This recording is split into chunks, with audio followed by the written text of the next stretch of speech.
ഞാൻ പറയുന്ന ഒരു നന്മ നിങ്ങൾ ചെയ്ത ലോകത്താരുടെ വീട്ടിൽ തിന്നാനില്ലെങ്കിലും നിന്റെ ഭാര്യയും മക്കളും പട്ടിണി കിടന്ന് കരയൂല. അള്ളാഹു ഭാഗ്യം തരുമാറാകട്ടെ.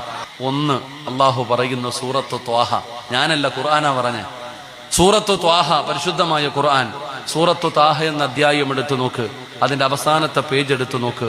അള്ളാഹു പറയുകയാ, വഅ്മുർ അഹ്ലക ബിസ്സലാത്തി വസ്തബിർ അലൈഹാ ലാ നസ്അലുക റിസ്ഖ നഹ്നു നർസുഖുക വൽ ആഖിബതു ലിത്തഖ്വ. അള്ളാഹു പറയുന്നു, 5 നേരം പള്ളിയിൽ നിന്ന് ബാങ്ക് വിളിക്കുമ്പോൾ നീയും നിന്റെ കുടുംബവും നിസ്കരിച്ചാൽ മതി, മരിക്കുന്ന കാലം വരെ കഴിക്കാനുള്ള ഭക്ഷണം ഞാൻ തരും. അള്ളാഹു ഈമാൻ തരുമാറാകട്ടെ.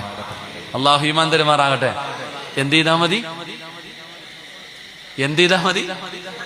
5 നേരം നിസ്കരിച്ച മരിക്കുന്ന കാലം വരെ തിന്നാനുള്ള ഭക്ഷണം ഞാൻ തരും. അള്ളാഹു ഈമാൻ തരുമാറാകട്ടെ. അള്ളാഹു ഈമാൻ തരുമാറാകട്ടെ. സംശയം ഉണ്ടെങ്കിൽ വീട്ടിൽ പോയിട്ട് സൂറത്തു ത്വാഹ